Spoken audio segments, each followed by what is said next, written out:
Justin Trudeau's latest housing boogeyman, believe it or not, is the equity in your home. Nadler, I'm the owner of Vision Real Estate. Thanks so much for tuning in again. Don't forget to hit that subscribe button down below so you can join our community. And don't forget to hit the like button so this video can be pushed out to more people like yourself. Let's jump right in. Older Canadians who have bought their homes and worked really hard to pay off their mortgage over so many years are apparently the problem. In the latest bout of absolute absurdity from our current Canadian government, we have just seen Justin Trudeau meet with Generation Squeeze, a far left-wing think tank out of Vancouver who is obsessed with what they call generational fairness. Immense admiration for you, for the work you do. I know it's a great group of people where we agree on all sorts of things and look forward to digging into the places where we can all learn from each other. You shouldn't be able to flip a home, 8 years later and have it double the price, right? I mean, there's something unsustainable, and it moves housing into an investment. I think you were the first senior politician that I'm aware of to actually say out loud when asked by a media person, hey, what do you want to have to happen to home prices? And you said, we don't want them to go up any longer. I'm working hard to have premiums. Not going up at the same speculative, unsustainable rate that they have been. I mean, I might even push just in the short term, just like not go up anymore whatsoever, actually. I'm trying to solve for that by building massive levels of supply, and hopefully that will have a bit of an impact. One of the things that always comes up for me is the idea that, on housing, you have a whole bunch of older folks who are living in houses that are too much house for them right now. Although it was difficult for me because it was just so cringe, I actually sat down and watched the full half an hour or so interview that Justin Trudeau did with Generation Squeeze. Now, keep in mind here, we're not talking about a huge think tank. They have about as big a following on YouTube as I do at this point, and the whopping total of views that this video got was around 7,000. But let's be clear, Justin Trudeau went out there and spoke with them on camera for half an hour and not only validated all of the nonsense that they were spewing, but was actually talking about putting together plans with them for a better future of housing. And so naturally, this interview got some attention, mostly on YouTube, but I did see an amazing article from the Financial Post titled "Tax on Home Equity is Latest Proposal in Liberals' Boogeyman Approach to Housing" by Kim Moody. And I wanted to read you a few parts of the article that I found to be really well said. There were a number of reports last week about the Prime Minister and Finance Minister meeting with a government-funded think tank to discuss a variety of issues involving generational fairness, one of which was the introduction of a home equity tax. This particular think tank, Generation Squeeze, seems to think that one of the ways to enable the youth to afford a new home is to go after older people who have worked hard historically to save enough to buy a home and pay off their mortgages. Such older people's homes have often benefited from decades of capital appreciation. Gen Squeeze believes that it's time to protect real shelters, not tax shelters. It's unfair to sustain a system in which the hard work Canadians do every day in their jobs is taxed more than the wealth homeowners gain from rising prices while they sleep and watch TV, it says on its website. The first step is putting a price on housing inequity by adding a modest surtax on homes valued more than $1 million. This surtax will apply only to the top 12% of high-value homes. The vast majority of Canadians won't pay a penny more, but it will help slow down home prices so earnings have a chance to catch up, demonstrating allegiance to the Canadian dream that a good home should be in reach for what hard work can earn. The think tank's website is full of the usual left-wing victimhood messaging, but it's quite clear that older Canadians are the apparent problem. Ignoring that, is a home equity tax a good idea? The short answer is no. Canadians already pay a long list of taxes on their homes, such as municipal property taxes, carbon taxes, and GST/HST on new builds, renovations, and utilities. In addition, if the eventual disposition of their home or rental property does not qualify for the principal residence exemption, they will also pay a capital gains tax to the extent that the property has appreciated. First, it was the foreigners that were the problem. Accordingly, Canada introduced a ban on foreigners purchasing Canadian real estate. This ban was, by the way, recently extended to the end of 2026. In addition, it was those foreigners who were underutilizing real estate. And so cities such as Vancouver, Toronto, and others introduced a form of empty homes tax.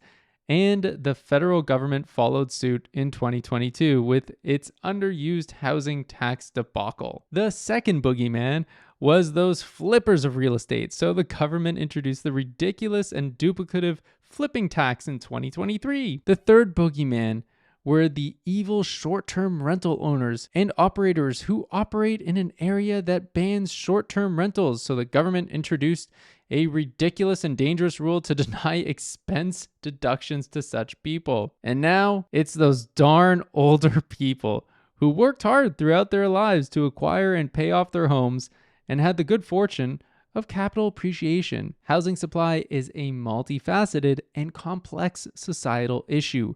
Continually introducing tax rules to go after people who are the perceived problem is simply politics, and poor politics at that, at the expense of good policy. For example, our country's housing issues are directly tied to increased and uncontrolled immigration, so our immigration policies need to be amended. Before I continue, I just want to say this is parroting everything I say on this channel, and I am a huge numbers nerd and really try to look at this from a bird's eye perspective, so I'm really glad that I am being vindicated right now, but that's just me being selfish. Onward ho. Sir Winston Churchill famously stated, I contend that for a nation to try to tax itself into prosperity is like a man standing in a bucket and trying to lift himself up by the handle. History is clearly a good guide. For example, despite the continuous chatter that income inequality could be resolved with a wealth tax, the history of such an imposition is horrible and ineffective. So only a handful of countries still have such a tax. In the present case, given how desperate our current government is for tax revenues to prop up its bloated spending and political fortunes, no one should be surprised at any new form of tax that is floated. And what might those crazy fortunes look like from the government's bloated spending habits? Well, the most recent one that the Conservatives are really going after, and good for them for doing that, is the recent purchase of a $9 million condo in Manhattan on the Upper East Side, fronting onto Central Park for our diplomats to be able to host their cocktail parties and make business deals at the governmental level. Every Canadian deserves a safe and affordable place to call home. And since 2015, we've been working extremely hard to make that a reality.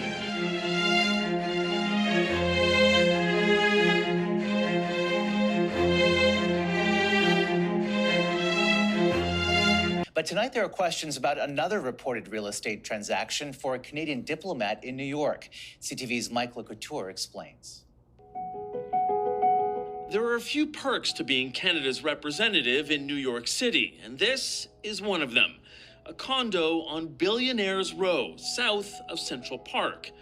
The residence on the 11th floor will be home to Consul General and former journalist Tom Clark. He is your governor. According to the Canadian press, the government purchased the unit for about $9 million. The 3,600 square foot residence includes access to a swimming pool and paddle tennis court. $9 million on an apartment at a time at a time where Canadians can't afford to eat or house themselves, I say again, is outrageous. The old place, seen here in a 2003 W5 special, needed extensive renovations, according to Global Affairs Canada. The department adds the move will actually save taxpayers $2 million. In a statement to the Canadian press, a spokesperson said, considering the high renovation costs for the current residents and the value of the property, Global Affairs Canada recommended a relocation to a new, smaller, more suitable, and more economical apartment. If you want to play in the big leagues, you have to pay to some degree. This former diplomat points out Canada needs these types of residences to host influential lawmakers abroad. Ambassadors or consuls general are housed very well and generally in the middle of the pack. So not so lavish and also not so shabby, but pretty much where we are as a country. In 2013, the Harper government sold the High Commissioner's residence in London for $530 million, money that went to renovate the current embassy known as Canada House. The Conservative deputy leader wouldn't say if they'd do the same. I think a new Pierre Poilievre government is going to look right across government to find efficiencies and savings for all Canadians on all fronts. CTV News asked Global Affairs Canada if the old Manhattan residence will be sold to offset the cost of the new one. They have yet to respond. All while Canada is experiencing a horrific housing crisis that has been going on for years and is only getting considerably worse given the uncontrolled immigration that we've had going on over the last 2 years. In short, do I think that this is a tax that's going to be proposed coming up? No, in fact, I think it'd probably be political suicide, but at this point, it's anybody's guess because I don't think the Liberals have much to lose at this point. They know they're going to lose the next election anyways, and putting forward more crazy tax schemes seems to just be on par with all the left-wing politicians these days. I know this isn't my usual type of video, but I just saw this and thought it would be fun to do a video on this because it's just so crazy to see how the public image of the current housing situation is always being spun up, politicized, and creating just a more polarized view of what our housing market actually is. If we actually look at what's available for people right now, we have over 7,000 condo listings in Toronto alone. Never mind all of the freehold, and we're not even talking about the GTA. Are there houses for sale? Yeah, plenty. But no one can afford anything. The lavish and out of control spending habits of our governments has driven up inflation, causing higher interest rates. And we are all suffering from it now. And Canadians somehow keep swallowing whatever it is that politicians feed us as to the reason that this is all happening and how they're going to fix it this time, even though they've been trying to fix it for almost a decade now. Normally I don't rant and I just like to give the numbers of what's going on in the market, but this one just got to me. It was just too ridiculous. But I hope you enjoyed it, and I'd love to hear what you think about it in the comments below. Thanks so much for tuning in this time, and I'll see you next time.